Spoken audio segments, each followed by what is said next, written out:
Hello दोस्तों, स्वागत है आपको शिक्षक सूत्रा पर। जैसा कि हम आपको बता दें कि शशि शरण द्वारा पुस्तक जो हुई है अभी जारी NCERT 360 डिग्री, जो कि क्लास 6 से 12 तक NCERT पे आधारित है। हम बात करने वाले हैं विज्ञान सब्जेक्ट को लेकर। हम आपको इस वीडियो के तहत क्लास 6, 7, 8, 9, 10, 12 को बारी बारी कर आपको वीडियो के माध्यम से प्रोवाइड कराएंगे। अभी हम इस विज्ञान विषय को लिए हैं जो कि NCERT पर आधारित है। हम आपको बताने जा रहे हैं जैसे कि क्लास 6 का है भोजन के घटक वस्तुओं के समूह बनाना। थर्ड चैप्टर है पदार्थों का पृथक्करण। फोर्थ है पौधों को जानिए। फिफ्थ है शरीर में गति। 6 में है विशेषताएं एवं आवास। 7 में है गति एवं दूरियों का मापन। 8 में है प्रकाश, छाया और प्रतिबिंब। 9 में है विद्युत तथा परिपथ। 10 में है चुंबकों का मनोरंजन। 11 में है हमारे चारों ओर वायु। इस तरह से कर हम अपने वीडियो के माध्यम से आपको 6 क्लास के अभी फ़िलहाल 11वें चैप्टर का प्रोवाइड कराएंगे इस वीडियो के माध्यम से। तो आप लोग इस वीडियो को पूरा देखिएगा। जैसे कि क्लास 6 का साइंस है अध्याय 1 भोजन के घटक। स्टार्ट करने जा रहे हैं प्रश्न संख्या 1, जो कि कह रहा है भोजन का व्यंजन जो कच्चा सामग्री से मिलकर बनता है से प्राप्त होता है।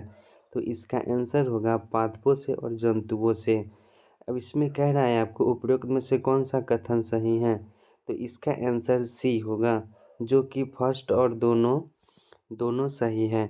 अब हम बात करने वाले हैं कि जो कि शशीन सर का जो बुक है, जिस चीज़ के लिए ये बुक जारी किए हैं, तो ये इनका NCERT आधारित कहने का मतलब हुआ कि ये फर्स्ट क्वेश्चन कहाँ से आया। तो जैसे कि हम बता दें आपके क्लास 6 जो यहाँ दिख रही है, जो क्लास 6 दिख रही है चैप्टर 1 पेज नंबर 1 और 2 से प्रश्न लिया गया है, जिसको इसका हम पढ़ के बताएंगे। हम जानते हैं कि प्रत्येक व्यंजन एक या एक से अधिक प्रकार की कच्ची सामग्रियों से बना होता है जो हमें पादपों या जंतुओं से मिलते हैं। इस कच्ची सामग्री के संगठक क्या है। इस कच्ची सामग्री में हमारे शरीर के लिए कुछ आवश्यक घटक होते हैं। इन घटकों के हम पोषक कहते हैं। हमारे भोजन में मुख्य पोषक कार्बोहाइड्रेट, प्रोटीन, वसा, विटामिन तथा खनिज लवण है। इसके अतिरिक्त हमारे भोजन में रुक्षांश तथा जल भी शामिल होती है, जिनकी हमारे शरीर को आवश्यकता है। और इस बुक का खासियत ये है कि NCERT के जो पेज है, जिस लाइन से प्रश्न लिया गया है, उसमें एक लाइनिंग कर दिया गया, मतलब बोल्ड करके लिखा गया है, जो जहाँ से इसका आंसर कैसे आया। तो यहाँ देखिए बोल्ड करके लिखा हुआ है पादपों या जंतुओं से। इस तरह से आपको तमाम क्वेश्चनों का एक एक करके बारीकी से सबको इसी तरह से दिया गया है। बस हम आपको वीडियो के माध्यम से सिर्फ प्रश्न को साथ साथ आंसर बताते जाएंगे, नहीं तो फिर ये बहुत लंबी वीडियो हो जाएगी।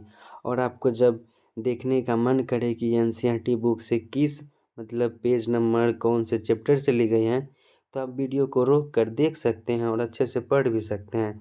अभी हम फिलहाल बिना समय कमाए हुए आपको सिर्फ प्रश्न कराते जाएंगे और आंसर साथ साथ बोलते जाएंगे। ऐसे तो आंसर इसमें दिया हुआ है, फिर भी आपको आंसर बोलते जाएंगे। हम स्टार्ट करते हैं प्रश्न संख्या 2 से। 2 कह रहा है हमारे शरीर में भोजन के मुख्य पोषक पदार्थ इनमें से कौन सा है। इनका आंसर होगा डी, इनमें से सभी। कार्बोहाइड्रेट, वसा, प्रोटीन हो गए। फिर उसी तरह थर्ड क्वेश्चन है, फोर्थ है कार्बोहाइड्रेट, प्रोटीन व वसा के परीक्षण के लिए निम्नलिखित विज्ञानों में से किसका उपयोग करते हैं। तो इनमें से सभी इसका आंसर है। सॉरी, थर्ड क्वेश्चन छूट गई है। जो थर्ड क्वेश्चन कह रही है हमारे भोजन में मुख्य पोषक पदार्थ निम्न में से कौन सी हैं, तो इसका आंसर होगा 1 और 2, यानी कि कार्बोहाइड्रेट और प्रोटीन, वसा जो कि नहीं है। अब हम बात करने वाले हैं प्रश्न संख्या 5। भोजन में उपस्थित भोजन उपलब्धता हेतु निम्नलिखित में से सही विकल्प का चयन करें। इसका आंसर होगा डी, प्रोटीन अगर ठोस के रूप में हो तो परीक्षण के पहले उसे चूर्ण या पेस्ट बनाना होता है। प्रश्न संख्या 6 की हम बात करेंगे तो इसमें बात करेंगे निम्नलिखित में से किसे ऊर्जा देने वाले भोजन कहते हैं। तो इसका आंसर हो जाएगा बी, यानी कि 2 और 3, वसायुक्त भोजन और कार्बोहाइड्रेट युक्त भोजन। अब क्वेश्चन संख्या 7, समान मात्रा में कार्बोहाइड्रेट एवं वसा लेने पर ऊर्जा किसमें सर्वाधिक मिलेगी। आंसर है वसा। अब हम बात करने वाले हैं जैसे कि 8वां क्वेश्चन है, सुमेलित करना है कार्बोहाइड्रेट का स्रोत, वसा के पादप का स्रोत, वसा के जंतु, और इधर मिलाने के लिए दे रहा है बाजरा, आलू, मछली, घी, गिरी। तो इस तरह से इसका आंसर हो जाएगा डी, एक का ए हो जाएगा, यानी कि कार्बोहाइड्रेट वसा का स्रोत जो कि हमको बाजरा और आलू से ही मिलेगा। 2 का सी, वसा के पादप स्रोत यानी कि गिरी से प्राप्त होगा। वसा के जंतु के स्रोत मछली और घी से मिलेगा। बात करेंगे हम फिर अगले प्रश्नों पर, निम्नलिखित में से इनमें से कौन सा कथन सत्य है। आंसर डी होगा, हमारे शरीर को सभी के विटामिनों की अल्प मात्रा में आवश्यकता होगी। अब बात करने वाले हैं क्लास 6 चैप्टर 2 पेज नंबर 5 का। जैसे कि इसमें है 10 नंबर क्वेश्चन, हमारी आंखों एवं त्वचा को कौन सा विटामिन स्वस्थ रखता है। तो विटामिन ए। नेक्स्ट क्वेश्चन जो कि 11 नंबर है, हमारे शरीर में बहुत प्रकार के रोगों से लड़ने में मदद करने वाले विटामिन कौन सा है। तो विटामिन सी। नेक्स्ट क्वेश्चन है, सुमेलित करें। जैसे कि vitamin A, vitamin B, vitamin C, vitamin D. इसका एक स्रोत दे रखा है अमरूद, मिर्च, पपीता, गाजर, आम, मछली के तेल, यकृत। तो इसका आंसर होगा बी, एक यानी कि बी। एक विटामिन ए का जो स्रोत होता है पपीता और गाजर, आम होता है। और 2 का जो डी दे रखा है विटामिन बी से मिलने वाले यकृत और चावल। और 3 जो विटामिन सी है वो अमरूद और मिर्च से मिलता है। और विटामिन डी जो है उसके मछली के तेल से मिलता है। नेक्स्ट क्वेश्चन की बात करेंगे, 14 नंबर क्वेश्चन, आहारी रेशो यानी रुक्षांशों के संदर्भ में निम्नलिखित में से कौन सा कथन सही नहीं है। तो आंसर होगी सी, रुक्षांश हमारे शरीर को कई प्रकार के पोषक पदार्थ प्रदान करते हैं। क्वेश्चन नंबर 15 की बात करें तो कह रहा है कथनों पर विचार करें। जल भोजन में उपस्थित पोषक पदार्थ को अवशोषित करने में सहायता प्रदान करती है, जल शरीर के अपशिष्ट पदार्थों के बाहर निकलने में सहायक होता है। तो आंसर सी दोनों हो जाएगी। अब हम अगले क्वेश्चन की बात करें तो निम्नलिखित में से सत्य कथन की पहचान करना है, तो इनमें से कोई नहीं होगा। नेक्स्ट क्वेश्चन की बात करें,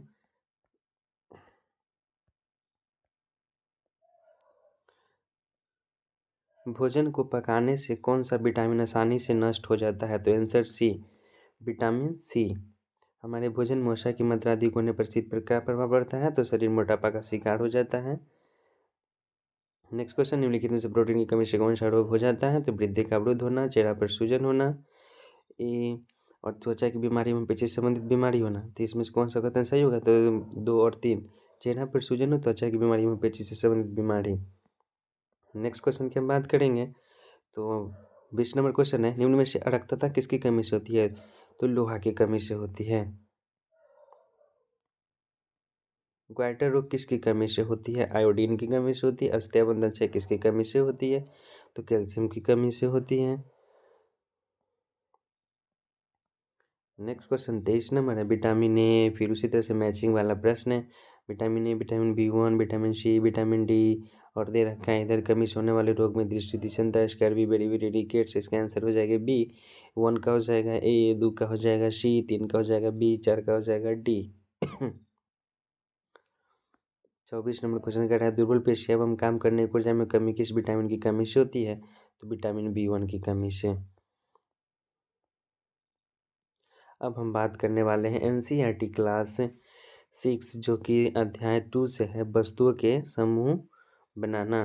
क्वेश्चन नहीं कह रहा है किसी वस्तु को बनाने के लिए किसी पदार्थ का चयन निर्भर होता है। तो इसका आंसर हो जाएगा ए, 1 और 2 दोनों से, यानी कि पदार्थों के गुणों के आधार पर, पदार्थ के उपयोग के आधार पर। अब हम बात करने वाले हैं नेक्स्ट क्वेश्चन, पदार्थों में क्या क्या होते हैं। तो पदार्थ जो कि कांच, धातु, प्लास्टिक, लकड़ी, रुई जिसमें ऑप्शन दी हुई है वो सभी होगी। क्वेश्चन नंबर 3 कह रहा है, निम्नलिखित में से कौन सा चमकदार सामग्री होते हैं। तो सोना।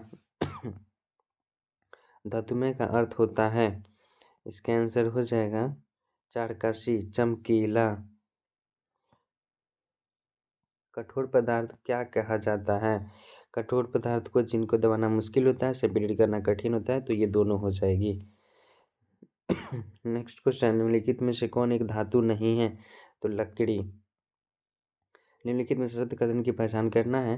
आंसर हो जाएगी सी, धातु में हमेशा चमक बनी रहती है, यही हमारा असत्य हो जाएगा।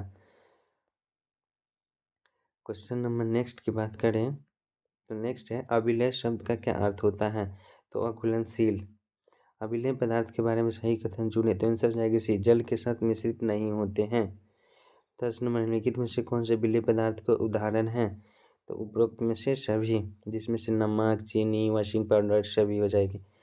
एक नेक्स्ट प्रश्न है, निम्न कथनों पर विचार कीजिए, सभी तरल जल में मिश्रित होते हैं और गैस थोड़ी मात्रा में जल में घुलनशील होते हैं, तो आंसर हो जाएगी केवल 2, गैस थोड़ी मात्रा में जल में घुलनशील होते हैं।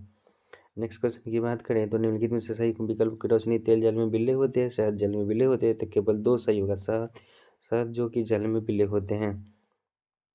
30 नंबर क्वेश्चन करें, निम्नलिखित में से गलत कौन सा विकल्प है? सरसों का तेल जल में विलय है, नींबू का रस जल में विलय है, तो आंसर हो जाएगी दोनों। ऐसा हम आपको जल्दी जल्दी इसीलिए कर रहे हैं ताकि टाइम टेकन नहीं होगी, इसीलिए हम सिर्फ प्रश्न को पढ़ रहे हैं और उसको बता रहे हैं। आप थोड़ी थोड़ी हो सके तो वीडियो को रोक रोक कर देख लें या ऐसे ही पढ़ते जाएं।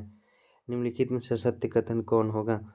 तो आंसर हो जाएगी ए, उन पदार्थों या सामग्रियों जिनसे होकर वस्तु को देखा जा सकता है उसे अपारदर्शी कहते हैं। नेक्स्ट क्वेश्चन, वे पदार्थ जिनके द्वारा वस्तु को स्पष्ट रूप से देखा जा सकता है क्या कहलाता है? तो हो जाएगी पारदर्शी।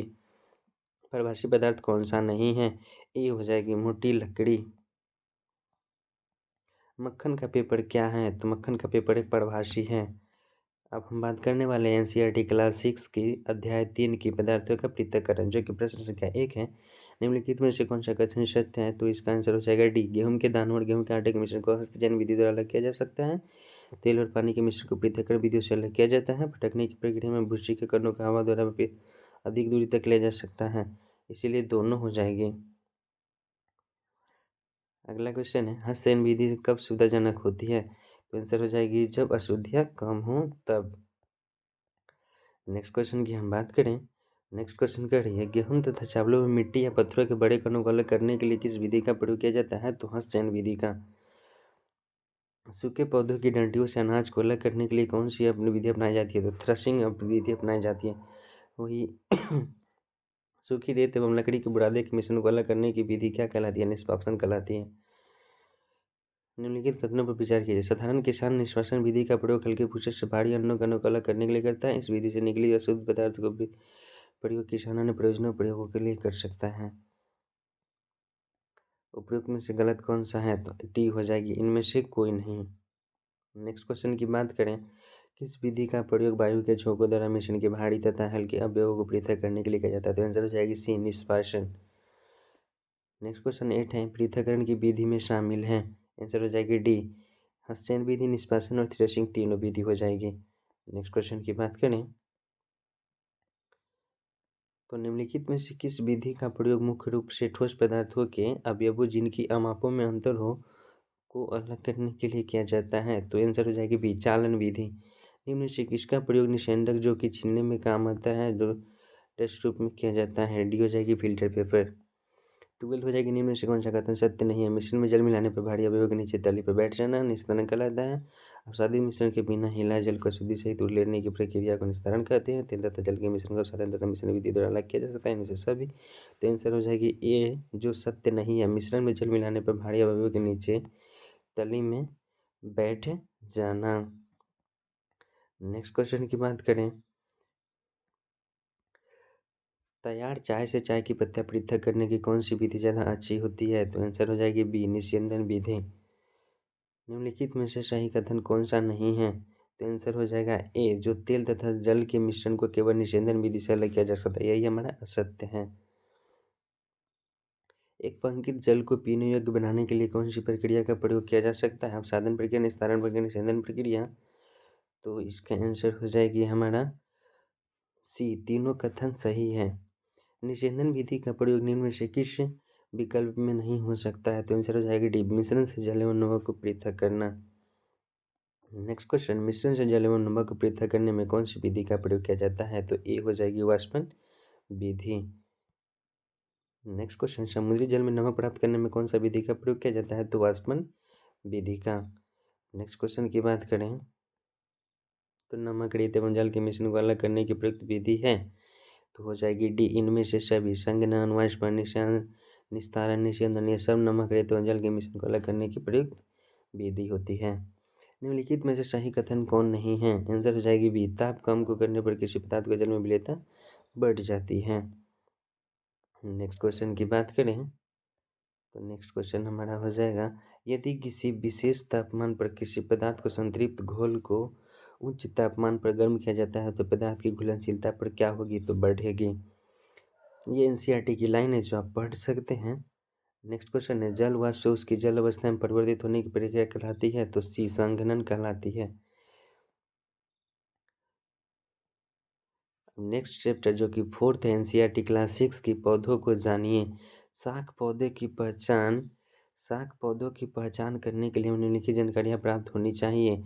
ऑप्शन ए कह रहा है, अक्सर हमें इन शाखाएं देखने को नहीं मिलती हैं। इसके तने हरे में कोमल होते हैं। ये सामान्यतः विशाल होते हैं, सामान्यतः छोटे होते हैं। तो आंसर हो जाएगी 1, 2 और 4। 1, 2 और 4। अक्सर हमें इनमें शाखाएँ देखने को नहीं मिलती हैं और इसके तने हरे एवं कोमल होते हैं। ये सामान्यतः छोटे होते हैं। नेक्स्ट क्वेश्चन की हम बात करें। नेक्स्ट क्वेश्चन है, खरपतवार पौधे होते हैं? तो आंसर हो जाएगी बी, अनचाहे उगे पौधे। क्वेश्चन नंबर 3, झाड़ी पौधे की पहचान करने के लिए हमें निम्नलिखित जानकारियाँ प्राप्त होनी चाहिए। आंसर हो जाएगी 1 और 3, यानी कि इसका तना कठोर होता है और इनकी शाखाएं तने के आधार के समय भी निकलती हैं। क्वेश्चन नंबर 4, विसर्पी लता के बारे में सत्य कथन की पहचान करें तो वह जगह इसका तना सुदृढ़ होता है। नेक्स्ट क्वेश्चन की हम बात करें तो नेक्स्ट क्वेश्चन है, पौधे कौन कौन से होते हैं? तो डी हो जाएगी, यानी कि शाख, वृक्ष, झाड़ी, ये सब जो होते हैं हमारे पौधे होते हैं। आंसर क्वेश्चन 6 की बात करें, ऐसे पौधे जो अन्य वस्तु की सहायता से ऊपर चढ़ जाते हैं क्या कहलाते हैं? तो आरोही कहलाते हैं। जल का संवहन किसके द्वारा होता है? तना द्वारा होता है। अगले क्वेश्चन की बात करें, तने दो तरफा मार्ग का कार्य करते हैं। तने के कार्य के संदर्भ के निम्नलिखित कथनों पर विचार करना है। तने तथा जल एवं खनिज पतली नलिकाओं द्वारा पत्तियों तथा पौधे अन्य के भाग तक पहुँचता है। पत्तियों द्वारा बना भोजन तनों से होकर ही पौधे के विभिन्न भाग संग्रहित होता है। तो इसका आंसर हो जाएगी आपका सी, दोनों। नेक्स्ट क्वेश्चन, पौधे का कौन सा भाग पूरे पौधे को पानी का संचालन करता है? तो आंसर हो जाएगी सी, तना। पत्ती का वह भाग जिसके द्वारा वह तने से जुड़ा होता है क्या कहलाता है? पर्णवृंत कहलाता है। पत्तियों का चपटा हरा भाग को क्या कहा जाता है? तो फलक कहा जाता है। पत्तियों के संदर्भ में निम्नलिखित में से कौन सा कथन सही है? ऑप्शन हो जाएगी बी, पत्ती में पर्णवृंत और फलक होते हैं। नेक्स्ट क्वेश्चन की बात करें। नेक्स्ट क्वेश्चन कहता है 13, जड़ों के संदर्भ में निम्नलिखित कथनों पर विचार कीजिए तथा सत्य की पहचान करें। आंसर हो जाएगी डी, जलिका रूपी शिरा विन्यासिक पत्ती वाले पौधों की जड़ सदा होती है। यही हमारा सत्य कथन हो जाएगा। नेक्स्ट क्वेश्चन की बात करें तो निम्न में से कौन सा एक जड़ नहीं है? तो आंसर हो जाएगा डी, आलू। नेक्स्ट क्वेश्चन की बात करें, पौधे के प्रकाश संश्लेषण के लिए आवश्यक नहीं है? तो आंसर हो जाएगी बी, ऑक्सीजन। जैसे जड़ी में मिट्टी अवशोषित करती है तो आंसर हो जाएगी डी, 2 और 3, यानी कि पानी और खनिज। स्त्री केसर का भाग नहीं है तो हो जाएगा आंसर बृहत्कोश। नेक्स्ट क्वेश्चन की बात करें, पुंकेसर का भाग नहीं है तो आंसर हो जाएगी डी, वर्तिका। बीजांड पाया जाता है तो अंडाशय में। नेक्स्ट क्वेश्चन की बात करें, निम्नलिखित में से सत्य कथन कौन सा है? तो हो जाएगा बी, स्त्री केसर का सबसे ऊपरी भाग अंडाशय होता है। अब हम बात करने वाले हैं अध्याय 5, शरीरों में गति। इसका फर्स्ट क्वेश्चन है, शरीर की गति कौन के प्रकार का होता है? तो आंसर हो जाएगा डी, उपरोक्त सभी, यानी कि चलना, टहलना, दौड़ना और उड़ना। ये हो जाएगी, तीनों हो जाएगी, यानी कि उपरोक्त में से सभी। सुमेलित करने वाला प्रश्न है। ठीक उसी तरह जिस तरह से एक तरह जंतु दे दिया है, गमन का माध्यम दे दिया, फिर मनुष्य, मछली, सांप, मछली, फिर चलता है, तैरता है, उड़ता है, रेंगता है, इसको आपको मिलान करनी है। तो इसका ऑप्शन हो जाएगी ए। 1 का ए, 2 का बी, 3 का डी, 4 का सी। हम इसको मैचिंग कर देते हैं आपको। 1 का ए ही होगा, 2 का बी ही होगा, 3 का डी हो जाएगी, यानी कि सांप रेंगता है, 4 हो जाएगी सी, पक्षी उड़ता है। नेक्स्ट क्वेश्चन की बात करें तो गर्दन तथा सिर को जोड़ने वाली संधि को क्या कहता है? तो आंसर हो जाएगी बी, धुराग्र संधि। नेक्स्ट क्वेश्चन की बात करें, निम्नलिखित में से सत्य कथन की पहचान करना है। तो इसमें से आपको नहीं एक और नहीं दो, यानी कि कोई इसमें से असत्य नहीं है। नेक्स्ट क्वेश्चन की बात करें, और निम्नलिखित में से सत्य कथन की पहचान करना है। इसमें भी डी हो जाएगी, कोहनी में दुराग संधि होती है, जो कि हमारा यह असत्य हो जाएगा। नेक्स्ट क्वेश्चन है, हाँ हाथ का वृत्ताकार घुमाव किस संधि का कारण है। तो कुंदन खलिखा संधि का। नेक्स्ट क्वेश्चन की बात करें, कोहनी एवं घुटना में कौन सी संधि होता है। तो हो जाएगी बी, हिंज संधि। नेक्स्ट क्वेश्चन की बात करें, ऊपरी जबड़े एवं कपार के मध्य हड्डी की संधि का उदाहरण है। तो अचल संधि का। एक्सरे चित्र से हमारी शरीर की किस आकृति प्राप्त होती है। तो इसका आंसर हो जाएगी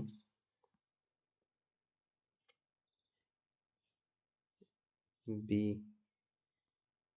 कई बार चोट लगने पर चिकित्सक एक्सरे करवाते हैं, जिससे उन्हें अस्थियों की हुई संभावित क्षति के विषय में जानकारी प्राप्त होती है। एक्सरे चित्र में हमें शरीर की अस्थियों की आकृति का पता चलता है। कार्पेल होती है, अनेक छोटी अस्थियां बनी कलाई होती है। हमारे शरीर की अस्थियां के आकार को कैसे देख सकते हैं। तो एक्सरे द्वारा। पसलियों की संख्या होती है तो 24 होती है। निम्नलिखित में सत्य कथन कौन सा है। तो पसलियों की संख्या 12 है, जो कि यही हमारा असत्य है।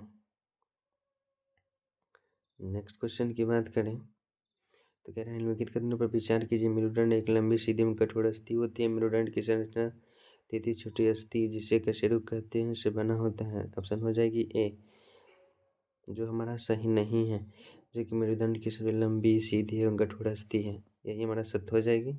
नेक्स्ट क्वेश्चन की बात करें, तो निम्न में से किस श्रेणी को के बारे में सही कथन है। तो इसका ऑप्शन हो जाएगा सी, तीनों कथन से, यानी कि इसकी संरचना एक बॉक्स के समान होती है, या बैठने में सहायक होती है, आमाशय के नीचे विभिन्न अंगों को सुरक्षा प्रदान करती है। नेक्स्ट क्वेश्चन की बात करें,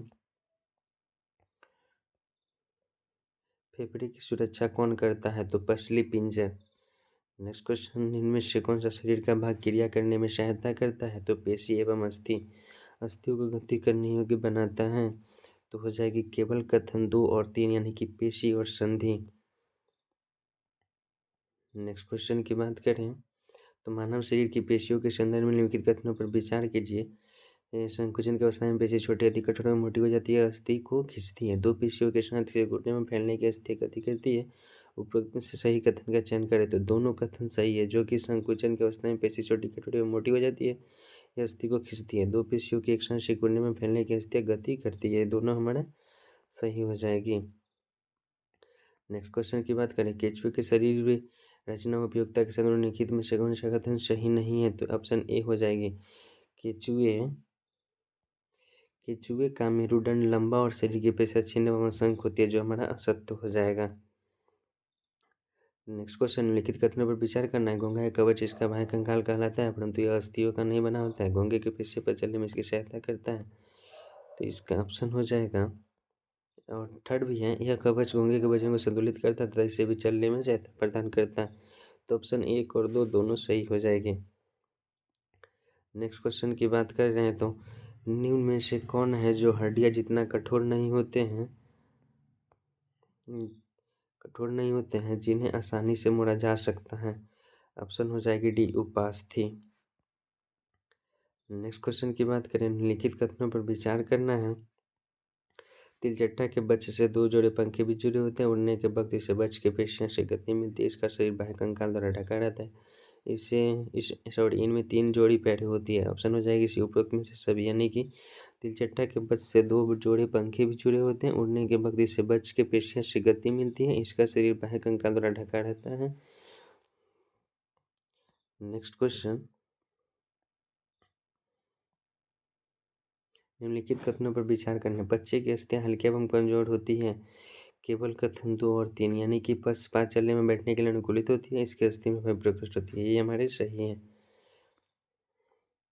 नेक्स्ट क्वेश्चन, किसका शरीर की आकृति धारा रेखीय होती है। तो मछली की।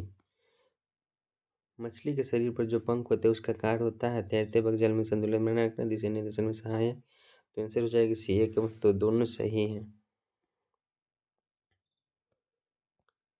नेक्स्ट क्वेश्चन की बात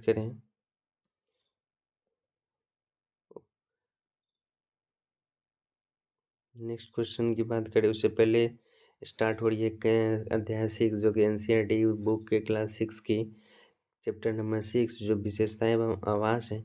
इसका भी क्या है, फर्स्ट नंबर क्वेश्चन है, सम्मिलित कीजिए। जैसे केजुराइना ब्रिज है, ओक चीर देवदार नागफनी उड़ीसा राजस्थान प्रदेश। इसका आंसर हो जाएगा डी, यानी कि एक का हो जाएगा ए। केजुराइना का जो ब्रिज है वो उड़ीसा हो जाएगी, सॉरी केजुराइना का ब्रिज जो है वो राजस्थान हो जाएगी। और ओक चीर देवदार जो है कि जो कि उड़ीसा उड़ीसा हो जाएगी। और नागफनी जो है कि वो कि पर्वतीय क्षेत्र हो जाएगा। नेक्स्ट क्वेश्चन की बात करें, सुमेलित करने वाला प्रश्न ये भी है, जैसे कि केकड़ा बकरी याक ऊँट उड़ीसा राजस्थान पर्वतीय क्षेत्र। तो इसका मैचिंग दे रखा है डी, एक का ए, दो का सी, तीन का बी। निम्नलिखित कथनों पर विचार करना है। ऊँट के लंबे पैर उसके शरीर की रेत को गर्मी को दूर रखने के लिए होते हैं। जल के स्राव के लिए ऊँट को पसीना आता है। ऊँट का मल शुष्क होता है। तो ये कथन आपका कथन जो है सिर्फ कथन दो जो है सिर्फ जल के स्राव के लिए ऊँट को पसीना आता है, ये आपका गलत हो जाएगा। नेक्स्ट क्वेश्चन की बात करें, मछलियों के शल्क का कार्य होता है, तो ये हो जाएगा एक और दो, यानी कि शरीर इसके शरीर की सुरक्षा प्रदान करता है, जल मनुष्य को गति प्रदान करता है। नेक्स्ट क्वेश्चन की बात करें, स्थलीय आवास का उदाहरण नहीं है, तो आंसर हो जाएगा सी, दलदल, जो कि हमारा स्थलीय आवास का उदाहरण नहीं है। 7 नंबर क्वेश्चन है, जलीय आवास का उदाहरण नहीं है, तो तटीय क्षेत्र। जैव घटक के उदाहरण हैं, तो बी और सी दोनों, यानी कि पौधा और जंतु दोनों। निम्नलिखित कथनों पर विचार करना है। चट्टान मिट्टी एवं पौधा जल वायु एवं सूर्य के प्रकाश, तो इसमें से घटक उदाहरण कौन नहीं है, तो आंसर हो जाएगा सी, नहीं एक और नहीं दो, यानी कि इनमें से कोई भी नहीं है। मरुस्थलीय पौधे में शुल्क किसका परिवर्तन है, जड़ तना फूल पत्ती, तो ये हो जाएगी पत्ती का। नेक्स्ट क्वेश्चन, नागफनी के पौधे में प्रकाश निम्नलिखित में से किस भाग में होता है, तो आंसर हो जाएगी बी, तना। मरुस्थलीय पौधे के बारे में सही विकल्प का चयन करना है, आंसर हो जाएगा सी, पत्ती एक मोटी मोमी परत से ढका होता है। किस प्रकार की क्षेत्र की पेड़ की विशेषताएं होती हैं, ये होती है पर्वतीय। नेक्स्ट क्वेश्चन की बात करें, तो शिकार करने के लिए शेर में क्या विशेषताएं होती हैं, आंसर हो जाएगी डी, उपरोक्त में से सभी। पैर के नखर लंबे होते हैं, मटमैला रंग होता है, चेहरे के सामने की आंखें इसकी होती है। इसमें से ऑप्शन सभी हो जाएगी। नेक्स्ट क्वेश्चन, निम्नलिखित में से सत्य कथन की पहचान करना है, तो असत्य कथन हो जाएगी इसमें सी ऑप्शन, जो कि डॉल्फिन गिल के द्वारा सांस लेती है। नेक्स्ट क्वेश्चन, निम्न में से कौन सा जलीय जीव जल में लंबे समय तक बिना सांस लिए रह सकते हैं, तो हो जाएगी option C, dolphin. Next question की बात कर लेते हैं, निम्न में से कौन सा जलीय जीव के सिर पर स्थित नसाधार अथवा बाध्य क्षेत्रों द्वारा सांस लेते हैं, तो हो जाएगी ऑप्शन सी, डॉल्फिन। जलीय पौधे के निम्न में से कौन सा गुण है, तो हो जाएगी उपयुक्त से सभी। दाना लंबा खोखला एवं हल्का होता है, बड़ी आकार में छोटी होती है, दाना जल की सतह पर वृद्धि करते हैं, सब जलीय पौधे के गुण हैं, जो कि इनमें से सभी हो जाएगा। नेक्स्ट क्वेश्चन की बात करें, निम्नलिखित में से सत्य कथन की पहचान करना है, तो हो जाएगी सजीवों को उनके अंदर होने वाले अन्य जीव प्राणियों को ऊर्जा की आवश्यकता, जो कि हमारा यहाँ सत्य कथन है। भोजन सजीवों को उनकी वृद्धि के लिए आवश्यक ऊर्जा, ये भी हमारा सत्य है, जबकि ऑप्शन सी जो है केसिया नशा मार्ग के द्वारा सांस लेता है, यही हमारा असत्य हो जाएगा। नेक्स्ट क्वेश्चन, निम्न में से कौन से सजीवों के गुण नहीं है, तो ऑप्शन हो जाएगी बी, भोजन की आवश्यकता नहीं होती है।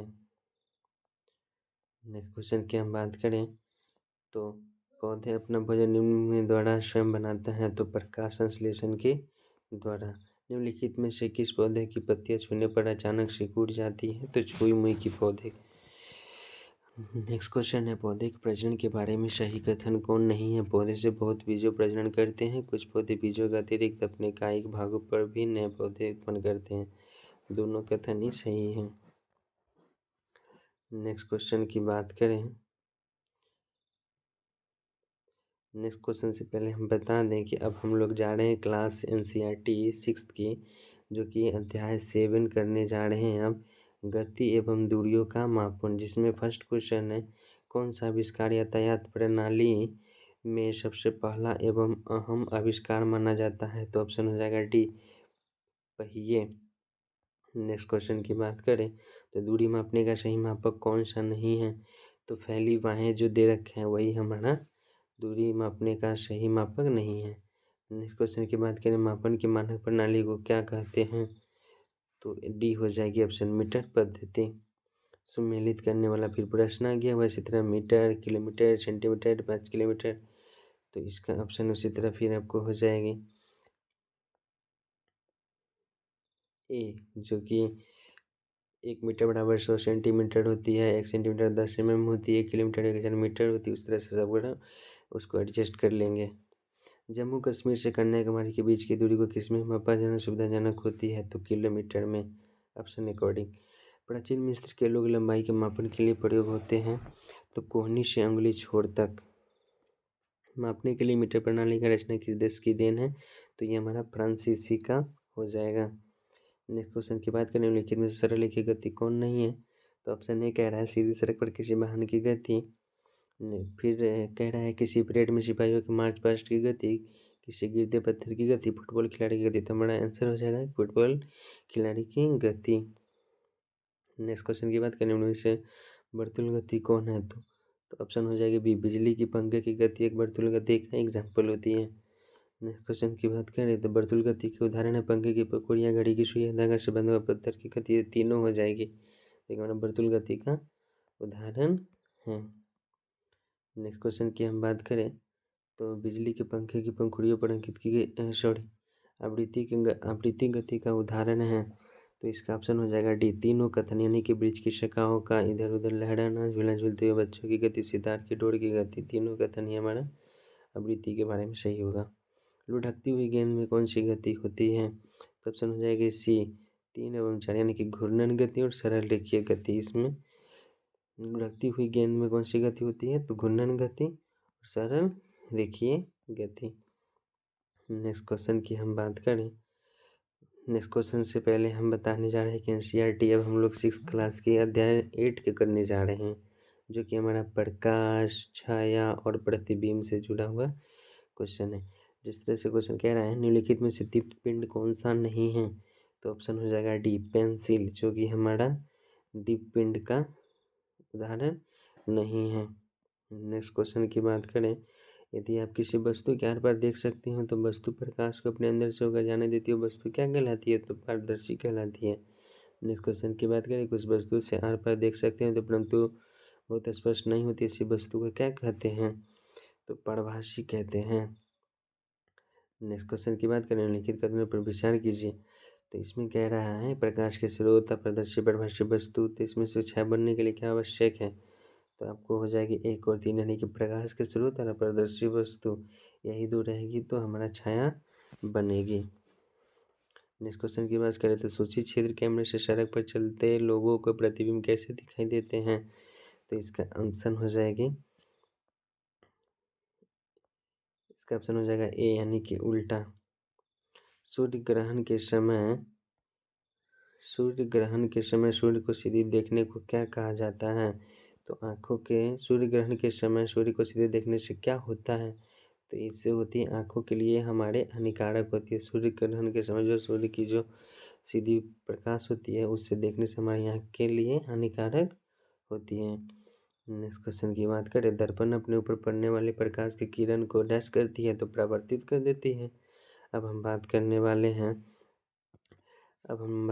एनसीईआरटी क्लास 6 के चैप्टर 9 की, जो कि विद्युत तथा परिपथ है। विद्युत तथा परिपथ है। इसका फर्स्ट क्वेश्चन निम्नलिखित में से विद्युत सेल का उपयोग किस में होता है, तो अलार्म घड़ी में भी होती है, कैमरा में भी होती है, रेडियो में भी होती है विद्युत सेल का उपयोग। नेक्स्ट क्वेश्चन की हम वही बात करें, तो नेक्स्ट क्वेश्चन कह रही है निम्नलिखित कथनों पर विचार कीजिए। सेल एक तरफ धातु की टोपी तथा दूसरी तरफ धातु की डिस्क होती है। सेल एक तरफ धन चिन्ह और दूसरी तरफ ऋण चिन्ह होती है। सेल में विद्युत ऊर्जा संचित रासायनिक पदार्थ से उत्पन्न होती है, तो ऑप्शन केवल एक हो जाएगी जो हमारा असत्य कथन होगा। तो सेल एक तरफ धातु की टोपी तथा दूसरी तरफ धातु की डिस्क होती है, यही हमारा असत्य हो जाएगा। नेक्स्ट क्वेश्चन की बात करें,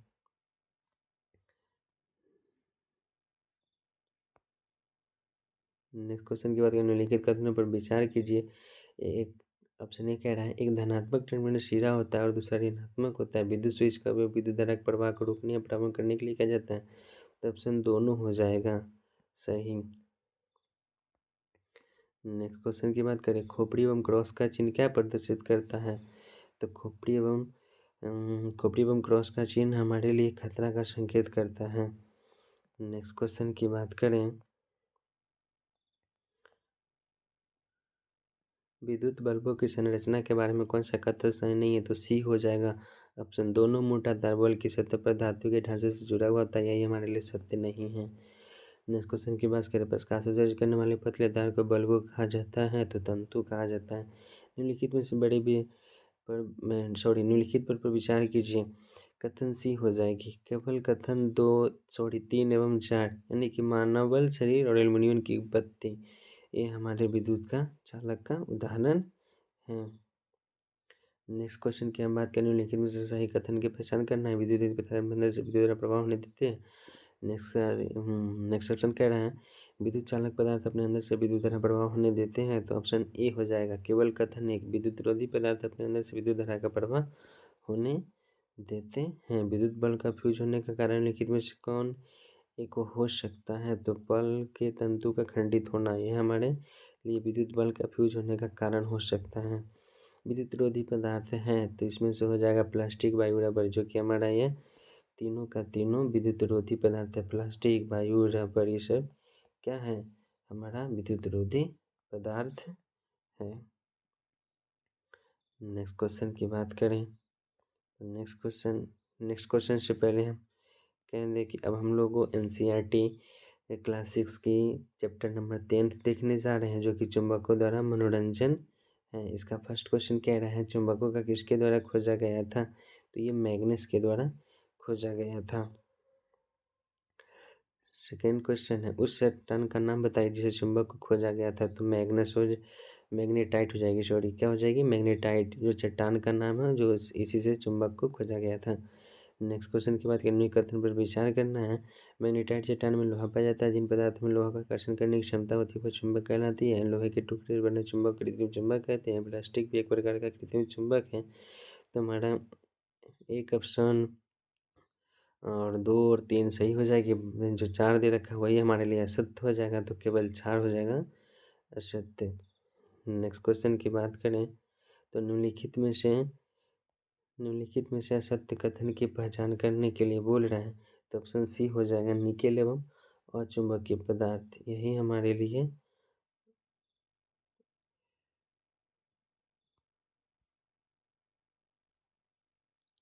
नेक्स्ट क्वेश्चन की बात करें तो कह रहा है 6 नंबर क्वेश्चन, चुंबक के बारे में सही कथन का पहचान करना है। तो ऑप्शन हो जाएगा सी, चुंबक के दोनों ध्रुव का नाम क्रमशः उत्तर एवं दक्षिणी ध्रुव होता है। नेक्स्ट क्वेश्चन की बात करें तो नेक्स्ट क्वेश्चन कह रहा है, कंपास के बारे में निम्न में से कौन कथन पर विचार करना है। तो ऑप्शन हो जाएगा डी, यानी कि चारों कथन सही है। यानी कि चुंबक के गुण पर आधारित होता है। यह सामान्यतः कांच के ढक्कन की एक डिब्बा होती है। एक चुंबकीय सुई डिब्बे के अंदर एक धुरी पर लगी होती है जो स्वतंत्रतापूर्वक लटकती रहती है। 4 हो जाएगी भी, सुई विराम अवस्था में उत्तर दक्षिण दिशा में हमेशा निर्देशित करती है। नेक्स्ट क्वेश्चन की बात करें तो क्वेश्चन नंबर 8 कह रहा है, निम्नलिखित में से सत्य कथन की पहचान करना है। तो ऑप्शन हो जाएगा सी, स्वतंत्रतापूर्वक लटकाने पर चुंबक सदैव पूर्व दक्षिण दिशा में आकार सकता है, यही हमारे लिए असत्य हो जाएगा। नेक्स्ट क्वेश्चन की बात करें तो नेक्स्ट क्वेश्चन है, क्या घटित होगा जब चुंबक को गर्म किया जाएगा। तो इसका ऑप्शन हो जाएगा बी, ये अपना चुंबकत्व को खो देगा। नेक्स्ट क्वेश्चन की बात करें, चुंबक के दोनों समान ध्रुव एक दूसरे को क्या करते हैं। तो हमेशा आकर्षित नहीं करते हैं। नेक्स्ट क्वेश्चन की बात करें, कथनों पर विचार करना है। तो इसका ऑप्शन हो जाएगा बी, यानी कि दोनों कथन सही है। छड़ चुंबक के रख रखाव के समय हमेशा विपरीत ध्रुवों के साथ रखनी चाहिए। रख रखाव करते समय चुंबक को मोबाइल, टेलीविजन, सीडी आदि से दूर रखना चाहिए। नेक्स्ट क्वेश्चन की बात करें, नेक्स्ट क्वेश्चन से पहले एक चैप्टर है अध्याय 11 जो हम लोग NCERT क्लास 6 की करने जा रहे हैं, जो अध्याय चैप्टर है हमारे चारों ओर वायु, इसका फर्स्ट क्वेश्चन है वायु है तो वायु एक क्या है, मिश्रण है। नेक्स्ट क्वेश्चन की बात करें, वायु के बारे में निकटनों पर विचार करना है तो ऑप्शन हो जाएगा सी, केवल कथन 1 और 4 ही क्या है, सही है। ऑप्शन ए है, जैसे कि स्थान गिरती है क्योंकि इसका अपना क्या होती है, आयतन होती है। और 4 है, प्राकृतिक में जल चक्र के लिए वायु जलवाष्प का होना अनिवार्य है। नेक्स्ट क्वेश्चन की बात करें तो कह रहे हैं वायु की वह परत जो पृथ्वी के घेरे हुए रहती है क्या कहलाती है, तो ऑप्शन हो जाएगी डी, वायुमंडल।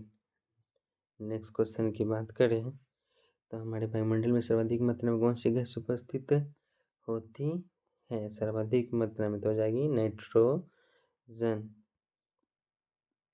नेक्स्ट क्वेश्चन की बात करते हैं, निम्नलिखित में से असत्य कथन का पहचान करें। ऑप्शन हो जाएगा बी, केवल, यानी कि एक नाइट्रोजन ज्वलन में सहायक होती है, जो कि हमारा यही असत्य कथन हो जाएगा। नेक्स्ट क्वेश्चन की बात करें, निम्नलिखित में से असत्य कथन का पहचान करना है। फिर ईंधन तथा पदार्थों को जलने धुआं भी उत्पन्न होता है, तो ये सही बात है, नाइट्रोजन जलने में सहायक नहीं होते हैं, ये भी सही बात है। किसी पदार्थ के जलने में कार्बन डाइऑक्साइड उत्पन्न होता है, ये भी सही बात है।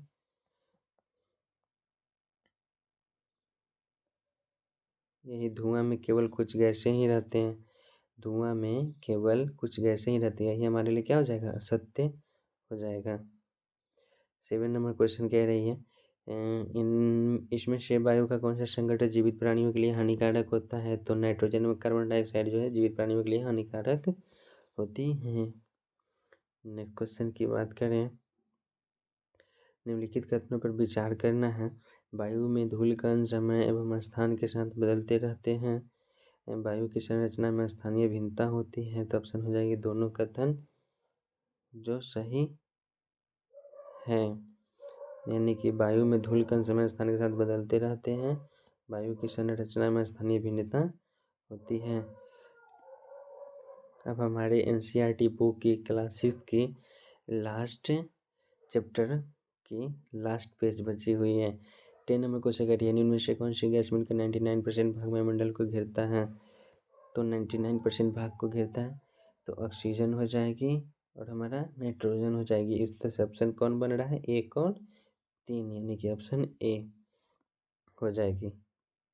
नेक्स्ट क्वेश्चन की हम बात करें, जो जीव मिट्टी की गहराई में रहते हैं वह श्वसन कैसे करते हैं, तो मिट्टी में घुली ऑक्सीजन से श्वसन प्राप्त करके। नेक्स्ट क्वेश्चन की हम बात करें तो नेक्स्ट क्वेश्चन कह रही हैं, जब हम पानी को गर्म करते तो हमें उसमें बुलबुले निकलने दिखाई देते हैं, इसमें पता चलता है क्या, इससे हमें पता क्या चलता है कि पानी में हवा होती है।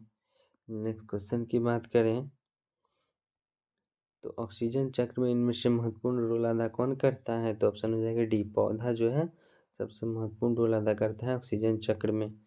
नेक्स्ट क्वेश्चन की बात करें, कार्बन डाइऑक्साइड एवं ऑक्सीजन के बीच समन्वय किसके द्वारा स्थापित किया जाता है, तो हो जाएगी ऑप्शन सी, प्रकाश संश्लेषण एवं श्वसन के लिए। इस तरह से आपको हमने एनसीईआरटी जो कि शशि शरण सर का बुक जो अभी आई थी, हम उसका पूरा करा दिए हुए हैं। और ये कैसी लगी वीडियो, आप लोग अगर अच्छी लगे तो लाइक कमेंट कर दें और सब्सक्राइब भी कर लें। और इस तरह से हम आपको 6 की अभी हो गई तो फिर 7th की, फिर 8 की, फिर 9th की, फिर 10th की, फिर 12th की, इस सब की क्वेश्चन बारी से लाकर आपको हम प्रोवाइड कराएंगे। और इस तरह से बहुत, जैसे कि हम अभी साइंस का बनाने जा रहे हैं, फिर हो सके तो इसका हम हिस्ट्री की बनाएंगे, पॉलिटी की बनाएंगे, फिर हो सके तो आपको हम इकोनॉमी, इस सब से भी आधारित प्रश्नों को लेकर आएंगे और आपको एक एक चीज़ कर करके बताएंगे। कैसी लगी वीडियो, अगर अच्छी लगी है तो लाइक और सब्सक्राइब कर ले। जय हिंद, जय भारत।